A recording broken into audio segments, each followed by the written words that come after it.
जय हिंद दोस्तों। जैसे कि आपको पता है कि यहाँ पर जो है हम डीएलएड फर्स्ट ईयर के सभी पेपर अपलोड कर रहे हैं 2022 के। ठीक है, सभी के यहाँ पर जो है आंसर भी हम बताते हैं, ऑब्जेक्टिव प्रश्न, रिक्त स्थान, खालिस्तान वगैरह सबके आंसर वगैरह बताते हैं। ठीक है, अगर आपको भी सभी पेपर के आंसर मिलाना है तो आप हमारा डिस्क्रिप्शन चेक कर सकते हैं एक बार, जिसमें सभी पेपर की लिंक आपको मिल जाएगी आंसर वाली, या तो आप हमारे चैनल पर भी जाकर दे सकते हैं। और प्लेलिस्ट कंप्लीट बना दी गई है, ठीक है, डीएलएड फर्स्ट ईयर के पेपर की, तो आप वहां से जाकर सभी वीडियो देख सकते हैं। ठीक है, यहाँ पर आज हम बात करेंगे हिंदी भाषा शिक्षण। हिंदी भाषा शिक्षण के यहाँ पर जो है आंसर आपको बताने वाले हैं, क्योंकि ये पेपर कंप्लीट हुआ है 23 सितंबर 2022 को यहाँ पर कंप्लीट हुआ है, यानी कल। मैं जो है एक दिन लेट बना रहा हूँ, लेकिन यहाँ पर जो है कल पेपर कंप्लीट हुआ है। 23 सितंबर 2022 का यह पेपर है। ठीक है, तो अगर आपको भी आंसर मिलाना है तो यह वीडियो पर अंत तक बने रहिएगा। ठीक है, और चैनल पे पहली बार आए हैं तो आप हमारे चैनल को सब्सक्राइब कर लीजिएगा, क्योंकि यहाँ पर डीएलएड से संबंधित सभी जानकारी हम अपलोड करते हैं। अगर आपको कोई भी परेशानी है डीएलएड से संबंधित तो आप हमें कमेंट कर सकते हैं, या आप हमारा टेलीग्राम ग्रुप भी ज्वाइन कर सकते हैं, लिंक आपको डिस्क्रिप्शन पे मिल जाएगा। चलिए वीडियो स्टार्ट करते हैं। यहाँ पर आंसर आपको बताने वाले हैं क्या, हिंदी भाषा शिक्षण का। ठीक है, तो यहाँ पर 3 घंटे का समय था। ठीक है, और यहाँ पर बात करें मार्क्स की तो यहाँ पर जो है 70 अंक का यहाँ पर पेपर हुआ था। बाकी निर्देश वगैरह से तो आप परिचित स्वयं ही हैं। ठीक है, निर्देश वगैरह आप यहाँ पर देख सकते हैं। ठीक है, यहाँ पर आपको डेट दी है 24, यहाँ पर डेट वगैरह भी दिखाई दे रहा होगा आपको। 24 तारीख को मैं यहाँ पर वीडियो बना रहा हूँ, और ये जो पेपर है ये 23 तारीख को कंप्लीट हुआ था। ठीक है, काफ़ी सारे लोगों का यहाँ पर कमेंट आ रहा था कि भाई आंसर चाहिए, तो हम फाइनली यहाँ पर आंसर लेकर आ गए हैं। तो सबसे पहले सही विकल्प हम यहाँ पर देखने वाले हैं। सभी 5 विकल्प पूछे गए हैं, चूँकि एक एक अंक के यहाँ पर विकल्प हो जाते हैं। ठीक है, तो यहाँ पर पहला क्वेश्चन की बात करें तो पहला क्वेश्चन आ जाता है, ता वर्ग का पंचम अक्षर है। तो ता वर्ग का पंचम अक्षर कौन सा है? तो ता वर्ग का पंचम अक्षर है ना। ठीक है, ता वर्ग का पंचम अक्षर ना। तो इसका राइट आंसर हो जाएगा चौथे नंबर का विकल्प। ठीक है, तो चलिए यहाँ पर दूसरे ऑब्जेक्टिव प्रश्न की ओर बढ़ते हैं हम। यहाँ पर काव्य पाठ सुनने से छात्रों में किस कौशल का विकास होगा? यानी कि काव्य पाठ सुनने से छात्रों में किस कौशल का विकास होगा? तो इसका राइट आंसर है श्रवण कोश का। ठीक है, यहाँ पर इसका भी राइट आंसर है चौथा, श्रवण कोश। ठीक है, अगर आपको कोई भी आंसर गलत लगता है तो आप हमें कमेंट करके ज़रूर बताइएगा। ठीक है, यहाँ पर 100 नंबर के प्रश्न पर आ जाते हैं, ऑब्जेक्टिव प्रश्न पर। इसे भी देख लेते हैं। किसने सुंदर लेख के बिना शिक्षा को अपूर्ण माना है? तो इसका राइट आंसर हो जाएगा बेकन ने। ठीक है, ऑप्शन 1 यहाँ पर सही हो जाता है। जो सुंदर लेख के बिना शिक्षा को अपूर्ण माना है वो है बेकन ने। ठीक है, यहाँ पर अगले प्रश्न की ओर यहाँ पर हम बढ़ते हैं। ठीक है, रामचरितमानस निम्न में से क्या है? तो रामचरितमानस निम्न में से क्या है? तो रामचरितमानस यहाँ पर महाकाव्य है। ठीक है, महाकाव्य इसका राइट आंसर हो जाएगा दा नंबर का। यहाँ घा नंबर पे आ जाते हैं हम। व्याकरण पढ़ने सॉरी यहाँ पर व्याकरण पढ़ाने की एक अच्छी शिक्षण विधि है। तो व्याकरण पढ़ाने की एक अच्छी शिक्षण विधि, तो इसका राइट आंसर हो जाएगा ऑप्शन 2, आगमन विधि। आगमन विधि जो है व्याकरण पढ़ाने की सबसे अच्छी शिक्षण विधि है। ठीक है, तो ये थे ऑब्जेक्टिव प्रश्न। ठीक है, अगर आपको कोई भी प्रश्न गलत लगता है तो आप हमें कमेंट करके ज़रूर बताइएगा। ठीक है, यहाँ चलिए दूसरे नंबर पर आ जाते हैं, दूसरे प्रश्न की ओर। तो यहाँ पर सही विकल्प दिए हैं, क्योंकि 5 दिए हैं। ठीक है, रिक्त स्थान दिए हुए हैं और इनमें विकल्प वगैरह भी दिए हैं। ठीक है, विकल्प सही दिए हैं, तो इनके भी आंसर यहाँ पर हम आपको बताने वाले हैं। ठीक है, वे शब्द जो संस्कृत के शुद्ध शब्द हिंदी में आए हैं खालिस्तान कहलाते हैं। ठीक है, वे शब्द जो संस्कृत के शुद्ध शब्द हिंदी में आए हैं क्या कहलाते हैं? तो इसका राइट आंसर हो जाएगा तत्सम शब्द। ठीक है, तत्सम शब्द यहाँ पर इसका राइट आंसर हो जाएगा। 12 नंबर का जो खालिस्तान है, छात्रों द्वारा विविध घटनाओं को सुनाने से उनमें खालिस्तान का विकास होता है। छात्रों द्वारा विविध घटनाओं को सुनाने से किसका विकास होता है? तो इसका राइट आंसर हो जाएगा बोलने के कौशल से। ठीक है, बोलने के कौशल इसका राइट आंसर हो जाता है। अगले प्रश्न की ओर बढ़ते हैं। वाचन का एक प्रकार है। तो वाचन का प्रकार कौन सा है? इसका राइट आंसर की बात करें तो वाचन का प्रकार है सस्वर वाचन। ठीक है, सस्वर वाचन इसका राइट आंसर यहाँ पर हो जाता है। ठीक है, अगले खालिस्तान की ओर। खालिस्तान में कविता रागमय एवं रोचक होती है। तो खालिस्तान में किस में जो है कविता रागमय एवं रोचक होती है? तो इसका राइट आंसर की बात करें तो इसका राइट आंसर है पद काव्य। ठीक है, पद काव्य इसका राइट आंसर यहाँ पर हो जाता है। ठीक है, अगले प्रश्न की ओर यहाँ पर हम बढ़ते हैं। ठीक है, भाषा संसर्ग विधि से खालिस्तान व्याकरण के पाठ पढ़ाए जाते हैं। तो भाषा संसर्ग से खालिस्तान व्याकरण के पाठ पढ़ाए जाते हैं। तो इसका राइट आंसर की बात करें तो इसका राइट आंसर हो जाता है क्या? व्यवहारिक। ठीक है, व्यवहारिक इसका राइट आंसर हो जाता है। ठीक है, और अभी तक की जिसने भी लाइक नहीं किया है तो प्लीज़ लाइक भी कर दीजिए और सब्सक्राइब भी कर दीजिए। ठीक है, और हमारे चैनल पर सभी पेपर के आंसर अपलोड है, तो प्लीज़ हमारे चैनल पर जाकर देख भी लीजिएगा। सभी वीडियो की लिंक आपको डिस्क्रिप्शन पे मिल जाएगी। ठीक है, यहाँ पर तीसरे नंबर पर आ जाते हैं, चूँकि एक वाक्य में उत्तर यहाँ पर आपको लिखना था। एक एक अंक के यहाँ पर प्रश्न पूछे गए हैं। ठीक है, यहाँ पर आ नंबर का प्रश्न आ जाता है क्या? पा वर्ग के सभी वर्णों को लिखिए। पा वर्ग के सभी वर्ण कौन कौन से हैं? तो पा वर्ग के सभी वर्णों को बात करें तो सबसे पहले पा आ जाता है। ठीक है, फिर भा आ जाता है, फा, बा, और यहाँ पर अगली बात करें तो यहाँ पर भा और एक है माँ। ठीक है, ये तीन है।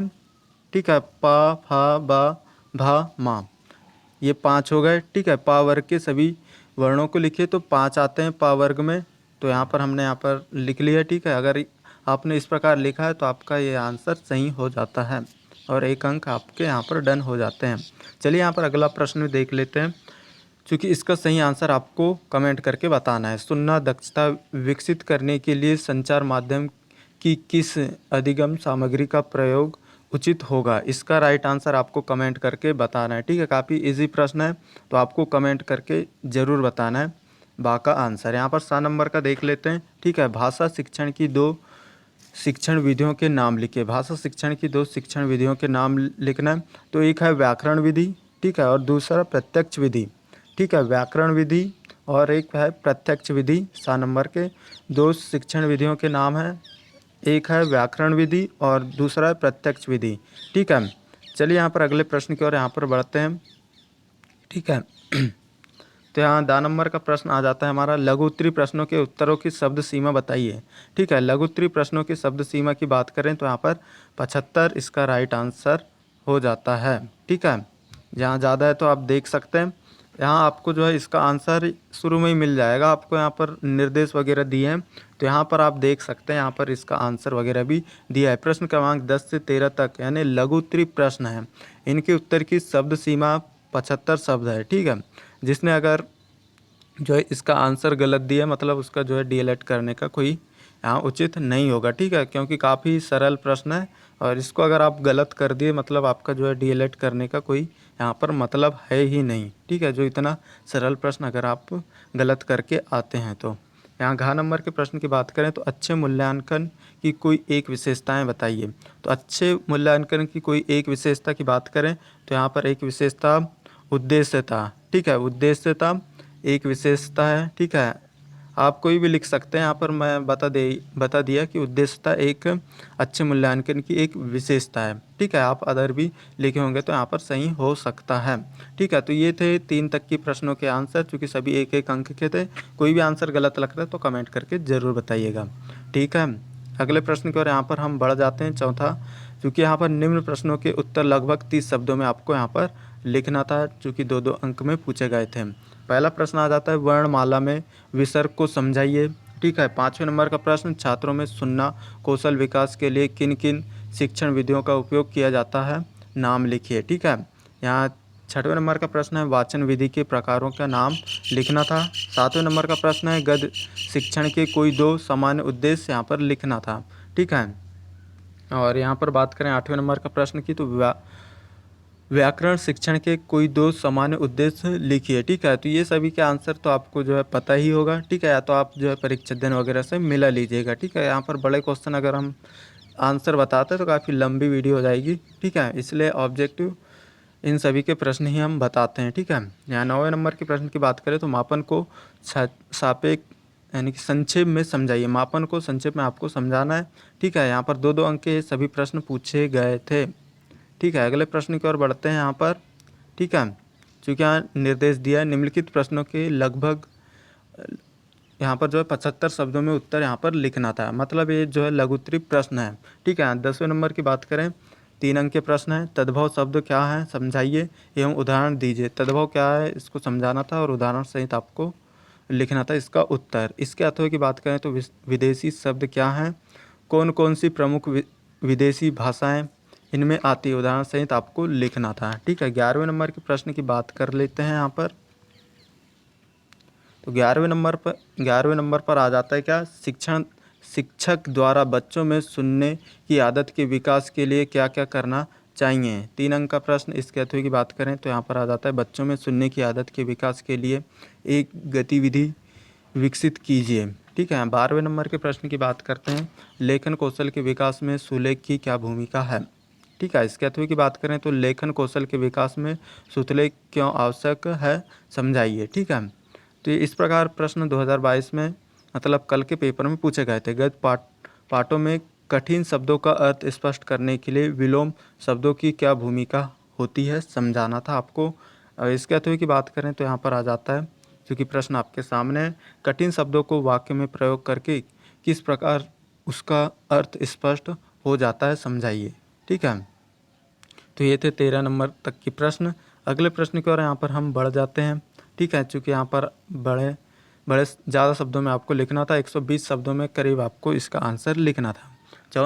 14 नंबर का प्रश्न है, बोलने के कौशल से क्या आशा है, छात्रों के बोलने से उनकी किन स्थितियों का प्रदर्शन होता है। 4 अंक का प्रश्न है, ज़्यादा शब्दों में आपको लिखना था। बालक में सुनने की आदत का विकास करने के लिए शिक्षक को क्या क्या उपाय करना चाहिए 8वें में पूछा गया था।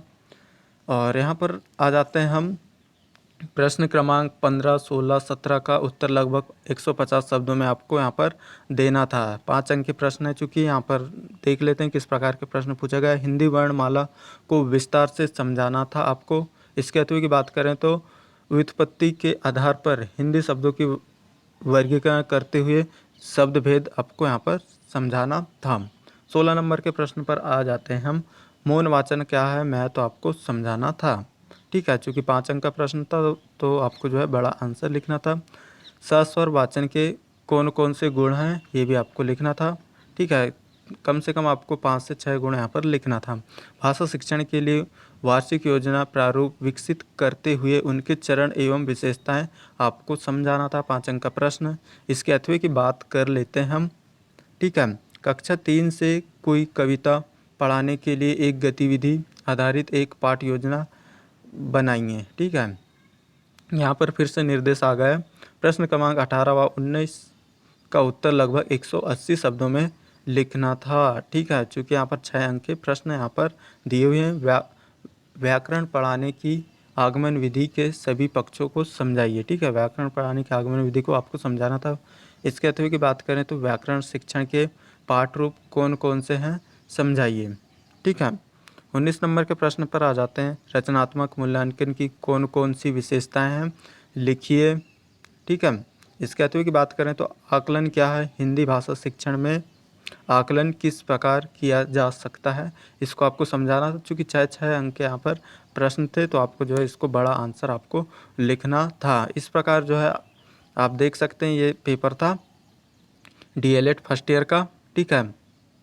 और प्रथम वर्ष का पेपर था। ठीक है।